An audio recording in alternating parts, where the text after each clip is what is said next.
Kebahagiaan ditemukan di dalam hati yang tidak merasa bersalah. Jikalau hati Anda tidak tertuduh, setiap hari menjadi hari yang berbahagia. Halo, saya Philip Mantova, membawa acara Anda dalam acara yang membawa perubahan bagi kehidupan para pemirsanya, yaitu Before 30. Akar permasalahan dari segala stres maupun kurang pede di dalam hidup ini, tidak yakin, percaya diri, ada perasaan tidak menentu, tidak pasti. Akarnya adalah di dalam hati kita merasa tertuduh atau belum merasa diampuni.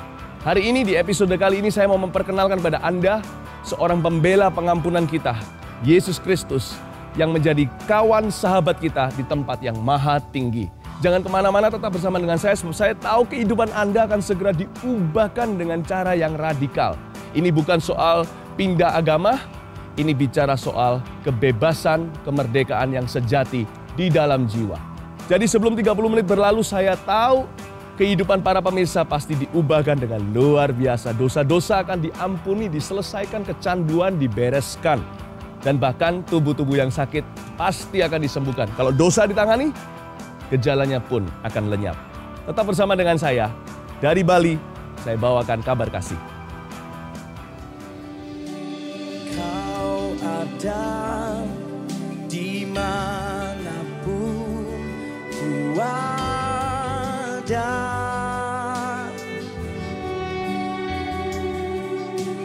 menuntun, menopang, menguatkanku, penghibur, pelindung, menara kekuatan Tuhan kau nyata di hidupku.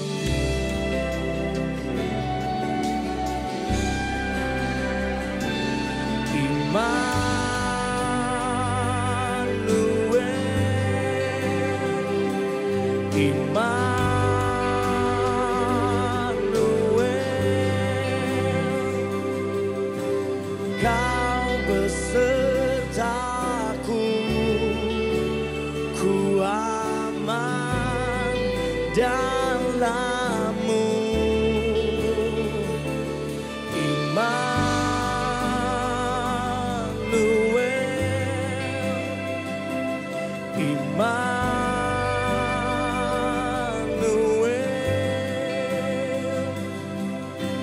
Kau penyelamatku, hidupku aman di dalam-Mu.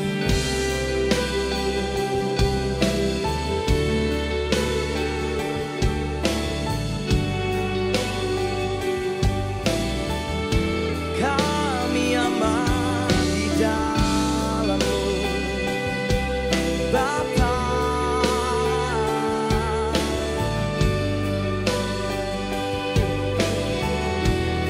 Kita suaramu bersama-sama. Kau ada di manapun ku ada,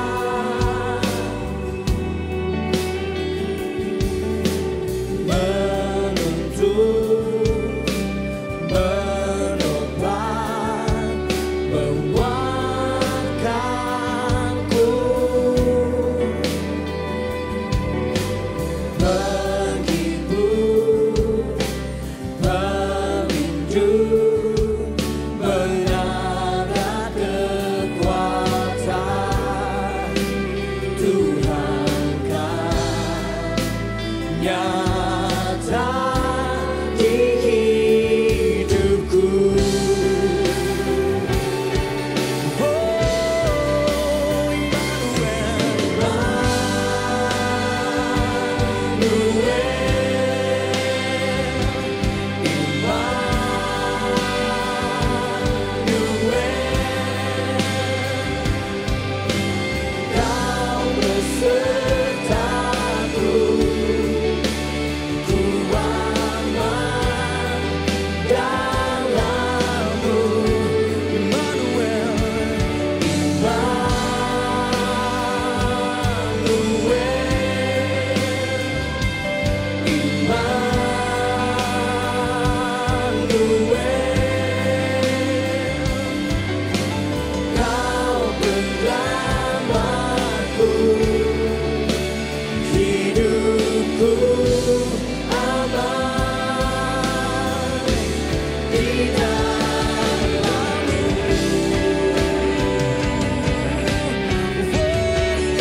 Pembela pengampunan kita. Saya akan membuka Alkitab, membacakan bagi pemirsa sebuah cerita yang sangat-sangat mengharukan dari kitab Injil Yohanes pasal 8 ayat 2. Pagi-pagi benar, Yesus berada lagi di bait Allah dan seluruh rakyat datang kepadanya. Ia duduk dan mengajar mereka. Maka ahli-ahli Taurat dan orang-orang Farisi membawa kepadanya seorang perempuan yang kedapatan berbuat zina. Mereka menempatkan perempuan itu di tengah-tengah. Lalu berkata kepada Yesus, "Rabi, perempuan ini tertangkap basah ketika ia sedang berbuat zina. Musa dalam hukum Taurat memerintahkan kita untuk melempari perempuan-perempuan yang demikian. Apakah pendapatmu tentang hal itu?" Mereka mengatakan hal itu untuk mencobai dia, mencobai Yesus, supaya mereka memperoleh sesuatu untuk menyalahkannya. Tetapi Yesus membungkuk, lalu menulis dengan jarinya di tanah. Sayangnya, orang-orang yang paling suka menghakimi sesamanya di dalam masyarakat ini adalah orang-orang yang paling agamawi. Coba buat perbedaan antara roh agamawi dan rohani. Karena kerohanian yang sejati ditemukan, ditunjukkan oleh orang-orang yang menunjukkan belas kasihan kepada sesamanya yang memerlukan. Bahkan mereka akan memikirkan solusinya bagaimana supaya orang itu keluar dari dosa dan masalah mereka. Jadi bukan hanya menggeleng-gelengkan kepala dan cari kesalahan dan kekurangan orang lain untuk mereka bisa tunjukkan jari mereka, menuding dan menyalahkan. Saya harap Anda yang pergi ke gereja setiap minggu jangan sampai menunjukkan sifat atau sikap hati yang sama seperti ahli Taurat orang Farisi. Orang-orang ini nggak punya belas kasihan sama orang berdosa, padahal mereka lupa daratan. Kacang lupa kulitnya, mereka sendiri kan orang berdosa. Mereka menaruh wanita ini di tengah-tengah kerumunan orang banyak. Itu kan nggak menolong situasi itu. Sama sekali tidak mengajari apa-apa dan tidak membantu wanita ini untuk keluar dari dosanya. Malahan mereka double dosa. Mereka mau gunakan wanita ini, manfaatkan seorang yang sedang dalam masalah untuk mereka menjebak seorang yang suci, yang tanpa dosa, yaitu Tuhan Yesus sendiri. Iya kan? Coba bayangkan. Mereka bukannya melihat wanita begitu, mereka iba dan berkata, kita harus tolong dia. Pasti bisa keluar nih. Kalau ada seorang PSK, ada seorang pelacur. Kita harus pikirkan gimana dia punya keahlian keluar dari gembong mafia ini. Diberi lowongan pekerjaan, dikasih koneksi, hubungi keluarga, dikonseling mereka, dikembalikan. Mestinya pikirannya begitu kan solusi, tapi mereka enggak. Ini kesempatan. Ini cacing yang kita butuhkan untuk menangkap ikan. Ikan besar nih, Tuhan Yesus ini. Dosa. Tuhan Yesus nggak seperti itu. Orang-orang ini keras kepala memang. Sudah dosa nggak sadar-sadar.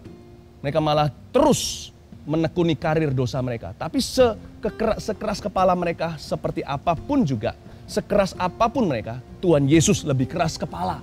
Hanya dari posisi dan kutub yang berbeda. Kalau mereka mau mencelakakan wanita ini, Yesus ingin menolong perempuan ini. Kalau mereka ingin menjebak Yesus, Yesus ingin mengajari mereka kebenaran. Tuhan Yesus jauh lebih keras kepala. Tahukah kasih Yesus dalam hidup Anda itu lebih keras dari dosa Anda. Anda tidak setia, Dia tetap setia. Anda menyerah, Dia tetap akan berjuang bagi Anda. Karena itu Dialah pejuang sejati, pembela pengampunan kita. Lalu Yesus membungkuk ke tanah, bukan? Menulis di pasir. Kira-kira apa yang Dia tulis ya? Meskipun tidak tertulis di Alkitab secara jelas Dia tulis apa, Tuhan Yesus kita tidak pernah iseng. Pasti Dia tulis sesuatu. Saya yakin Dia tulis sebuah SMS short message atau sebuah pesan singkat kepada wanita yang ketakutan. Hai perempuan, aku akan jadi pengacaramu. Jangan takut. Aku akan bawa kamu keluar dari situasi ini. Hidup. Tuhan Yesus memberi penghiburan kepada wanita ini. Bukan berarti membenarkan dosanya, tidak. Tuhan pasti akan mengajari sesuatu. Tapi yang pasti, Tuhan akan mengeluarkan dia dari dosanya juga. Bukan hanya menyelamatkan dia dari kematian yang sudah mengancamnya dengan batu-batu yang sudah di tangan tua-tua yang munafik ini. Tuhan kita itu bijaksana dan Dia membela Anda. Dan Dia juga hari ini membungkuk ke tanah. Dia membungkuk selevel Anda, selevel saya, sekotor kita, dia membungkuk. Dia tidak tinggi di atas gagah perkasa, tidak peduli. Dia membungkuk dari sorganya yang tinggi, membungkuk ke level kita. Di mana kita terhilang, kita kotor, kita gagal, dia turun di level kita. Dan berkata sama Anda dan saya setiap pemirsa, aku akan membela pengampunanmu hari ini. Aku akan memastikan hidupmu sembuh. Aku, Yesus, mengasihimu. Boleh saya memberi Anda kesaksian pribadi tentang bagaimana saya diselamatkan hanya karena Tuhan membela pengampunan saya. Ini terjadi bertahun-tahun yang lampau ketika saya belum percaya kepada Tuhan Yesus. Waktu itu saya adalah orang yang sangat membenci Tuhan, entah kenapa. Ada banyak sih sebenarnya alasannya, tapi saya nggak punya waktu untuk cerita dengan Anda. Tapi saya begitu membenci Tuhan seperti Rasul Paulus juga membencinya. Saya bahkan tanda kutip menganiaya teman-teman saya yang Kristen, keluarga saya yang Kristen, saya ancam-ancam segala. Sehingga suatu hari saya nggak tahan lagi, saking bencinya dengan Tuhan. Saya ambil Alkitab saudara saya di kamar, saya lempar ke tanah, saya lempar ke lantai maksudnya. Saya injak dengan kaki saya ludahi dan saya ucapkan semua kata-kata yang paling jorok, paling buruk, paling kasar sama terhadap sorga dan terhadap tahta Allah. Khususnya paling benci sama nama Yesus. Dan saya lakukan semuanya itu dengan menikmati setiap tindakan dan perkataan saya. Tiba-tiba saya melihat seorang malaikat berdiri di depan saya. Ingat ya, ini semua waktu saya belum percaya Tuhan, malaikat, semua ini. Saya belum percaya roh Tuhan, saya belum percaya dunia supranatural. Saya menyebut diri saya sendiri seringkali adalah ateis. Dan saya lempar, saya lihat malaikat itu ketika Alkitab di bawah kaki saya. Malaikat itu berdiri di depan saya bersinar dan tangannya mau tampar saya seperti ini. Dan tiba-tiba saya jatuh ke tanah dengan begitu kerasnya sampai belakang saya sakit sekali. Saya rebah dengan begitu keras dan jantung saya hampir berhenti berdetak, susah bernafas. Saya tarik nafas seolah-olah hanya untuk bertahan hidup. Tapi pada titik itu juga saya masih mengeraskan hati. Belum mau minta ampun maupun minta tolong kepada siapa-siapa, apalagi kepada Tuhan. Tiba-tiba saya melihat Tuhan Yesus memegang tangan malaikat itu yang terulur mau tampar saya dan berkata, jangan, aku masih punya harapan di dalam anak ini. Tidak lama kemudian saya bernafas kembali. Denyut jantung saya kembali normal. Saya berdiri di atas dua kaki, melakukan kembali semua hujatan-hujatan saya. Menghujat seenaknya, semampunya. Kedua kali saya rebah lagi.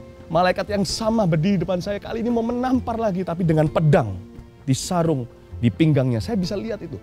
Saya masih nggak percaya yang saya lihat itu malaikat. Saya masih terus menyangkal, terus mengeraskan hati. Dan kali ini Tuhan melakukan yang sama. Jangan, dan pegangi tangannya. Jangan lakukan itu.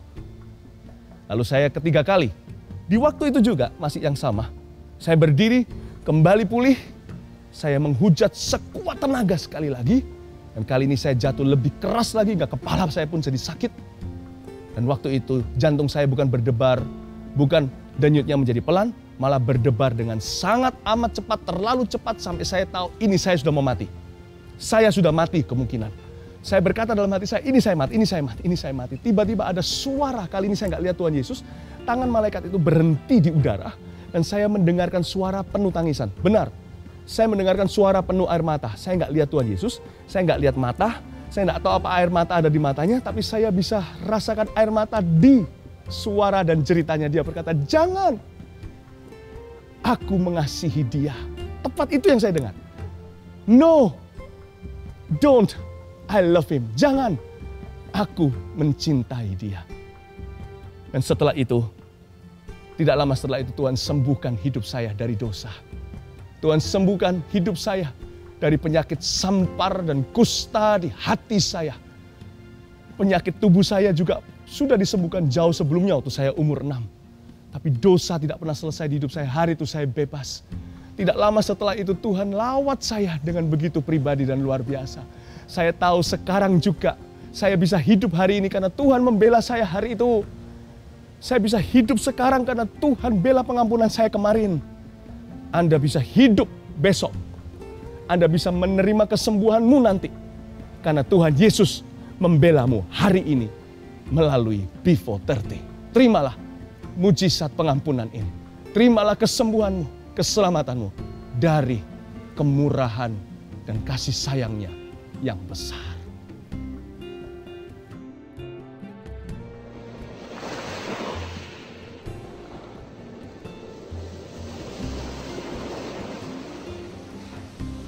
pembela pengampunan kita. Yesus akan segera membela wanita yang malang ini dengan caranya yang khas dan luar biasa. Ayat 7 sampai 11. Dan ketika mereka terus-menerus bertanya kepadanya, ia pun bangkit berdiri lalu berkata kepada mereka, "Barang siapa di antara kamu tidak berdosa, hendaklah ia yang pertama melemparkan batu kepada perempuan itu." Lalu ia membungkuk pula dan menulis di tanah. Tetapi setelah mereka mendengar perkataan itu, pergilah mereka seorang demi seorang, mulai dari yang tertua. Akhirnya tinggallah Yesus seorang diri dengan perempuan itu yang tetap di tempatnya. Lalu Yesus bangkit berdiri dan berkata kepadanya, "Hai perempuan, di manakah mereka? Tidak adakah seorang yang menghukum engkau?" Jawabnya, "Tidak ada, Tuhan." Lalu kata Yesus, "Aku pun tidak menghukum engkau. Pergilah dan jangan berbuat dosa lagi mulai dari sekarang." Waktu Tuhan beri instruksi, barang siapa tidak berdosa, hendaklah dia yang mengambil batu pertama dan lemparkan kepada wanita ini, saya agak sedikit khawatir. Kenapa tidak? Karena orang-orang Farisi ahli Taurat ini memang dari awalnya udah merasa nggak bersalah. Mereka merasa nggak berdosa, merasa suci, lebih baik dari orang lain. Saya khawatir kalau mereka langsung gegabah ambil batu, tapi Tuhan itu luar biasa sekali. Dia langsung membungkuk ke tanah, menulis sesuatu di atasnya. Apa yang dia tulis tidak tertulis dalam Alkitab. Tapi Tuhan Yesus pasti menulis sesuatu yang menemplak dosa tua-tua ini dan orang-orang munafik di sekelilingnya. Tuhan pasti menyindir dosa mereka satu persatu. Tuhan menulis kesalahan mereka. Namun Tuhan begitu baik tidak mengumumkannya secara publik atau di depan umum. Dia tulis agar mereka satu persatu bisa bergantian mengintip apa yang Tuhan Yesus tahu. Tuhan tulis di atas pasir. Manggil nama mereka satu persatu. Andi contohnya, dia berkata, "Aku tahu apa yang kau lakukan kemarin." Tommy, kamu telah mengambil barang orang lain tanpa meminta izin. Mungkin dia panggil yang lainnya. Satu persatu secara spesifik disindir, disebut dengan kasih. Bukan untuk memalukan mereka. Untuk mengajari mereka sebuah pelajaran berharga. Jangan tantang Allah yang maha kasih. Jangan pernah bengkokkan jalannya yang mau membantu orang berdosa keluar dari dosanya. Dan Tuhan tulis satu persatu. Tuhan tahu pikiran jinah mereka. Apa yang kau pikirkan istri tetanggamu. Hai bapak yang itu, hai bapak yang ini, engkau pandai korupsi. Engkau ambil dari perbendaharaan bait Allah sekalipun kau adalah seorang yang berjubah agamawi. Engkau tidak jujur dalam bisnismu. Tuhan tulis satu persatu hingga mereka meninggalkan Tuhan dan wanita itu di tempatnya. Satu persatu dimulai dari yang paling tua dulu. Mau tahu kenapa yang paling tua? Karena yang lebih lama hidup, lebih banyak dosanya. Dan Tuhan sindir mereka. Bukan karena Tuhan benci. Karena Tuhan pertama-tama punya agenda menolong wanita itu. Dan Tuhan juga mau memberikan sebuah pesan singkat kepada semua yang ada di sekelilingnya. Aku Tuhan, kalau engkau tidak benar, aku juga tidak akan menolongmu. Tapi kalau engkau mau bertobat sungguh-sungguh, maka aku akan mengampunimu. Tuhan ingin kerinduannya bagi setiap orang berdosa, Farisi atau enggak Farisi, apapun ras agama. Kerinduan Tuhan adalah satu, agar kita seperti wanita itu, kita pergi dalam keadaan hidup kita sembuh dan diampuni.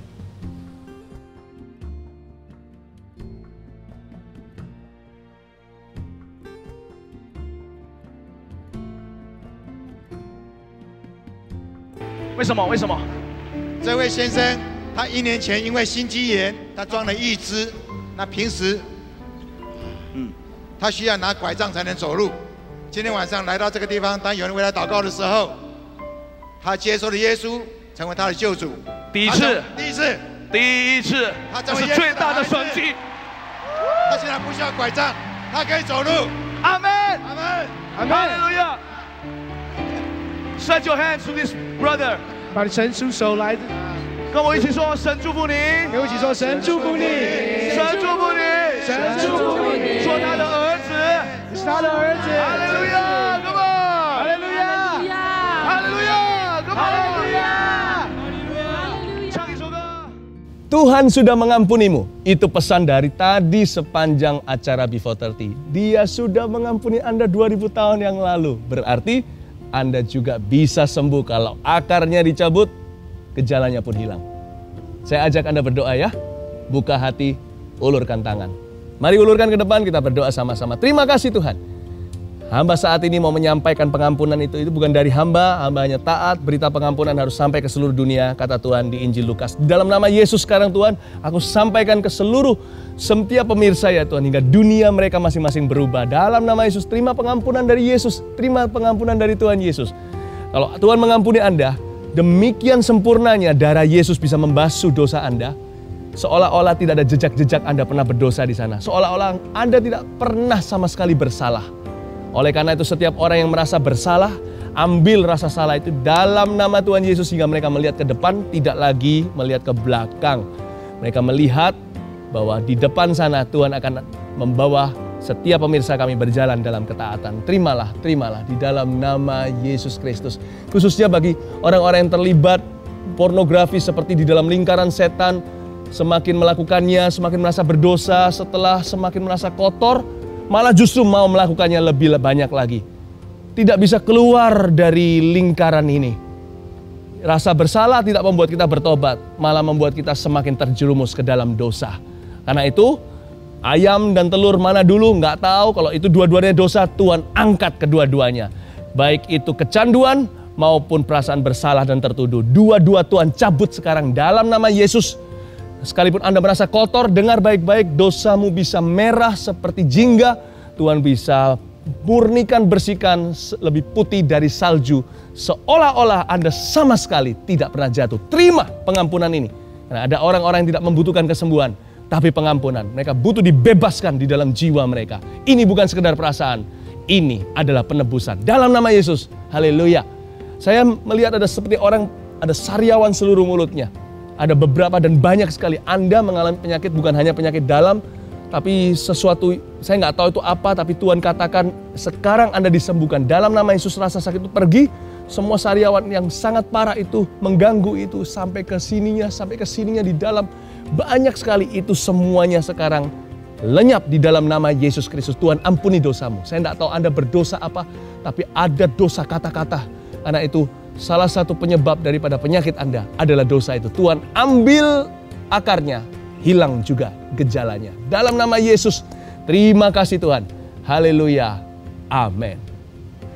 Oh, saya bisa merasakan bebas merdeka karena saya sudah diampuni. Saya tahu Anda juga pasti merasa demikian. Betapa senangnya hari ini. Ini hari yang berbahagia buat saya. Karena saya tidak merasa tertuduh di hati. Saya akan segera akhiri acara ini dan saya udah rasanya kepingin renang atau kembali ke pantai. Saya tinggalkan Anda di sini. Sampai jumpa. Tetap bahagia di dalam Tuhan. God bless.